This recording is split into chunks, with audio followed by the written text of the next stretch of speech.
지난 주말에요. 한 조용한 아파트를 뒤흔드는 굉음이 들려왔습니다. 김은배 팀장님. 그렇습니다. 이 내용을 보게 되면 네. 자기가 좋아하는 여성이 있었는데 네. 그 여성한테 자기가 고백을 했는데 여성이 받아주질 않은 거예요. 그러니까 그 남성이 여성이 사는 2층에 집에 올라가서 자기가 만든 사제폭탄을 갖고 있다가 3층으로 올라가는 계단에서 그게 터진 거예요. 아하. 그러니까 만약에 사제폭탄을 본인이 만들었다고 하는데 여성은 2층에 거주했지만은 3층이 터졌어요. 그런데 마침 여성은 집에 있었기 때문에 안 다쳤고 본인이 폭탄이 터지는 바람에 왼손이 크게 상처를 입은 사건입니다. 보세요. 저 지금 당시에 저 폭발 사고가 일어난 곳의 아파트 지금 유리창입니다. 보세요. 당시에 폭발력이 얼마나 컸으면요. 유리창이 저렇게 정말로 끔찍하게 산산조각이 났고요. 저렇게 뾰족하게 저 파편들이 화단에 떨어진 모습도 눈으로 직접 볼 수 있었습니다. 그런데 사제 폭발물이라는 게 대체 웬 말입니까? 그런데 정말 큰 사고로 번질 수 있었는데 해당 여성이 사는 곳은 2층이었다면서요, 최정아 기자님. 네, 그렇습니다. 그런데 왜 3층 건물에서 터졌을까? 이 부분 굉장히 궁금한데요. 좀 알아봤더니 이 경찰에 따르면 사건 당일에 사제 폭발물을 가지고 이 여성의 아파트를 찾아갔습니다. 근데 그 이후에 바로 만날 수 없죠. 일정 시간 이 여성이 나오기를 기다리고 있었던 세상에. 거예요. 폭발물을 가지고 이 남성이 계속해서 기다리고 있다가 여성이 아니라 여성의 가족이 먼저 나오게 됐어요. 그래서 이 여성을 좀 만나게 해달라라고 부탁을 하는 요청을 했는데 당연히 가족 측에서는 안 된다, 좀 곤란하다라고 그러겠죠. 거부를 한 거죠. 근데 이 거부의 반응을 듣고 급히 3층 계단으로 올라가던 이 과정에서 순간적으로 폭탄물을 터뜨렸다고 합니다. 하하. 순간적으로 자기가 이동한 거에 3층으로 올라가는 과정에서 폭발물이 터졌습니다. 당시에 이 상황을 목격한 주민분의 얘기 들어보시고 이어가 보도록 하겠습니다. 쓰레기를 버리러 내려왔는데 사람들이 웅성웅성 모여 있어요. 이렇게 계단을 보니까 남자가 이제 지혈을 하고 있더라고요. 이렇게 아직 출동 요원들은 안 왔고 저도 무서우니까 그냥 보고 저게 뭐지, 어떻게 손이 저렇게 다칠 수가 있는 거지 하고 내려간 거예요. 사방에다 붙어 있더라고요. 피 흔적이랑 같이 혈흔이. 3층으로 올라가는 계단에서 도중에 터졌습니다. 김은미 팀장님, 혹시 이게 시간 타이머가 부착된 그런 폭발물이었습니까? 어떻게 과정에 터지게 됐을까요? 그 폭발물이 사실은 타이머가 부착해가지고 시간으로 터지는 건 아닙니다. 아니기 때문에 본인이 불을 붙이면 터지는 사제폭탄인데 아마 본인이 그 경찰에서는 어떻게 보냐면 그 여성이라든가 가족을 위해하는 목적은 아닌 것 같고 본인이 자기 말 안 들어주니까 어떤 행동을 취하기 위해서 세상에. 본인이 붙였는데 당시에 문 열고 나오는 걸 아버님이라든가 가족이 문 열고 나왔어요. 그러니까 본인이 피하면서 3층에서 터진 겁니다. 아하. 다행히 본인만 피해 당했기 때문에 그 여성 가족들은 피해를 안 당해 천만다행이었던 거죠. 네. 폭발로 이 남성은요, 자신의 왼손에 큰 상처를 입었는데요. 앞서 폭발력 보셨죠? 아파트 외벽 쪽에 있는 유리창이 저렇게 산산조각이 날 정도였습니다. 이 남성도요, 결국 이 폭발로 자신의 왼쪽에 영구적 손상을 입었답니다. 정말 그런 큰 폭발력이었는데 그렇다면 왜 이 여성을 찾아서 이곳까지 찾아갔고 왜 이런 짓을 저질렀던 걸까요? 경찰 얘기 마저 들어보시고 이어가 보도록 하겠습니다. 만남을 요청했는데 거절했기 때문에 그렇다고 봐야죠. 일방적으로 이렇게 규제를 요청했으니까 한 3년 전에 좀 했었고 느닷없이 지금 3년이 지난 시점에서 지금 갑자기 나타난 거죠. 피해 여성 대상자 주변에 접근해서 만남을 요청한 걸로 알고 있어요. 다행히 대상자는 또 걸리가 없었고 손에 쥐고 있는 상태에서 터치됐기 때문에. 이 남성이 이번에 이제 폭발물을 다행히 저 여성의 가족들 있는 앞에서 터뜨렸다면 더 큰 인명 피해가 났을 거라는 생각도 듭니다. 일단은 자신이 3층 계단으로 올라가는 과정에서 폭발물이 터졌고 경찰은 자해 과정으로 보고 있는데 근데 여기서 이제 궁금한 게 장윤미 변호사님, 네. 사제 폭발물은 어떻게 만들게 됐을까? 이게 인터넷에서 구매한 거예요? 그러면 어떻습니까? 일단 놀랍게도 인터넷상의 영상을 보고 이 제조 기술을 습득했다라고 하고요. 경찰이 이 남성의 집을 가봤더니 폭발물 제조에 쓰인 것으로 추정되는 여러 종류의 화학 물질이 나왔다고 합니다.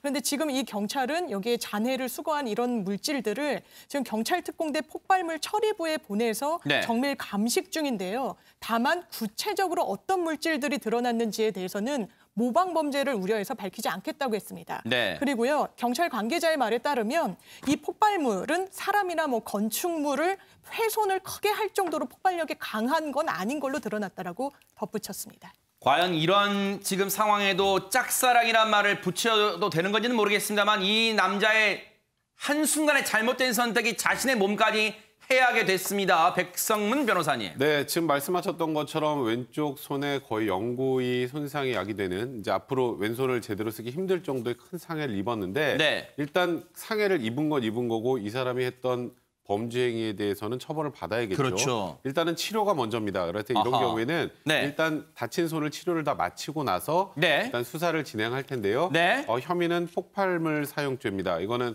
형법에 있고 굉장히 중한 죄입니다. 7년 이상의 유기징역형에 처해지는 범죄니까 네. 살인죄보다도 중하게 처벌받는 건데요. 아시겠지만 폭발물이라는 건 다중을 살상할 수 있기 때문인데 아하. 근데 다만 이 사건에서는 사람을 살상하거나 혹은 특정하게 사회적 혼란을 야기하는 그런 목적으로 사용된 것은 아니기 때문에 어느 정도 분명히 참작은 되겠습니다만 아까 보신 것처럼 유리창도 깨지고 재산 피해도 있잖아요. 이렇다면 일단 폭발물 사용죄에 해당하는 건 명백할 것 같고요. 본인의 이런 어긋난 잘못된 짝사랑이 본인의 손에도 큰 피해를 줬고 아하. 또 형사처벌도 피하기는 어려울 것으로 보입니다. 그러네요. 자, 그런가 하면요. 한 곳에는요. 다른 곳에선 이런 일이 벌어졌습니다. 반갑게 기다렸던 택배. 그런데 뭔가 찜찜한 일이 벌어졌습니다. 최정아 기자님. 그렇습니다. 서울의 한 주택가입니다. 20대 여성이 니트 원피스를 주문을 하고 이 니트 원피스가 도착하기만을 기다린 거예요. 그런데 이 택배 박스가 도착을 했습니다. 문을 열고 택배 박스를 봤더니 이 박스가 조금 열려 있는 거예요. 이미 이상하죠. 어허. 그런데 택배 안에 니트 원피스까지 구겨져 있어요. 새 제품을 시켰는데.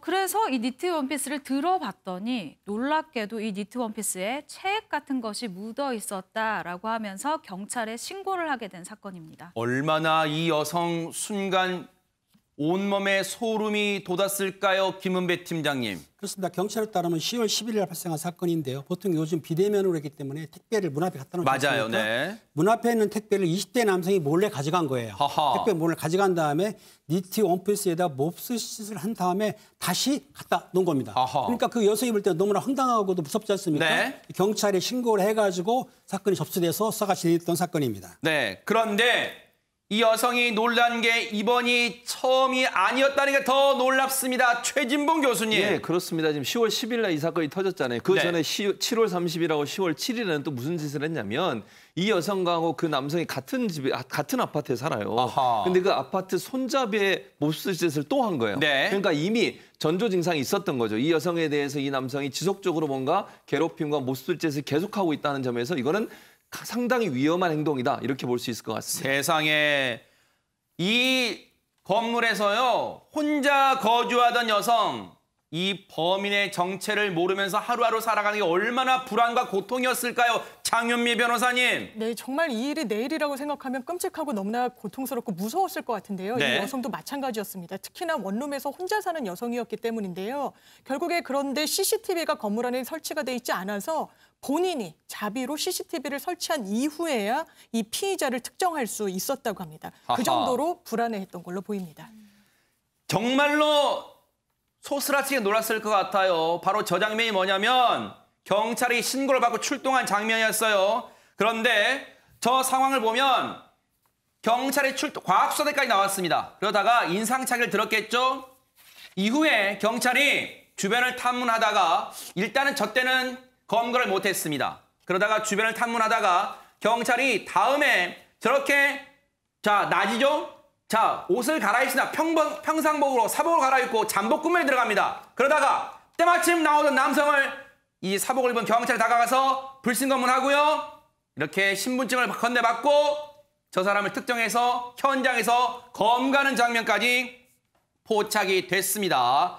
정말 경찰이 끈질긴 어떤 노력 끝에 검거를 할 수 있었는데 경찰의 검거된 남성 범행을 인정했을까요? 경찰 얘기 들어보시고 이어가 보도록 하겠습니다. 최초에 저희가 집 앞 현관에 달려있는 CCTV에서 피해자로 추정되는 남자의 CCTV 속 영상을 확인을 하고요. 이제 정확하게 더 특정을 하기 위해서 피해자가 그 건물 밖으로 나가는 시간대 확인해서 그 주변의 CCTV를 통해서 이동 경로를 파악을 했고요. 그래서 당일날 검거는 못했는데 증거를 이제 각 팀마다 공유를 해가지고 검거 당일까지 계속해서 수사를 하고 검거 당일날은 저희가 아침에 피해자가 그쪽에 지나갈 것 같아서 이제 거기서 이제 잠복 근무를 하면서 이제 피의자로 비슷한 사람이 나와서 그때 검거하게 됐습니다. 최초에는 부인을 했고요. 조심스럽게 물어봤어요. 이제 또 부인할 수도 있으니까 조심스럽게 택배 관련해가지고 이제 본인은 모른다고 이렇게 진술을 해서 처음에는요, 이 남성을 검거하기가 쉽지 않았어요. 이 건물 내에 CCTV도 상당히 부족했던 것 같으나 이후에 CCTV를 설치하면서 네. 검거할 수 있었는데 백성문 변호사님, 뻔히 자신의 얼굴이 나왔는데도 완강히 부인했다는 거예요. 네, 일단 검거하자마자 나는 관계없다 이렇게 부인을 했습니다. 그런데 이제 그렇게 부인하면 그래 알겠습니다 하고 돌려보낼 경찰이 아니죠. 경찰이 아니죠. 네네. 네, 이럴 때는 보통 이 CCTV 영상을 토대로 해서 시간 단위로 이게 소위 그 시간대에 뭐 했는지에 대해서 하나하나 꼬치꼬치 캐묻습니다. 네. 그런 과정에서 본인이 말하고도 앞뒤가 안 맞죠. 이게 본인이 안 한 걸 했다 그러면 꼬여요. 시간대도 안 맞고. 그러다가 결국은 제가 한 게 맞습니다라고 이제 자백을 한 건데 네. 그래서 일단은 지금 이 여성의 집안으로 들어가진 않았지만 공용복도도 범행의 목적으로 들어가게 되면 주거침해에 해당할 수 그래요? 있습니다. 그리고 몹쓸 짓을 해놨죠.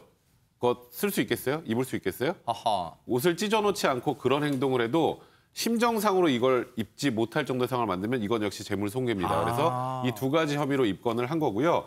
그리고 이 남성을 조사하다 보니까 이 남성이 지금 보호관찰 중이라는 사실을 알게 됐습니다. 세상에. 무슨 죄냐면 공연음란죄, 우리가 알고 있는 일명 바바리맨입니다. 그러니까 약간 관음증 증세가 좀 있었던 사람인 것 같아요. 이제 그러면 보호관찰 기간에 범행을 한 건데 여기서 생각해 볼 수 있는 건 그럼 보호관찰이 제대로 되고 있는 건가? 이제 그런 의문이 들 수 있고요. 네. 통상적으로 보호관찰자들의 재범률은 감소하는 추세입니다.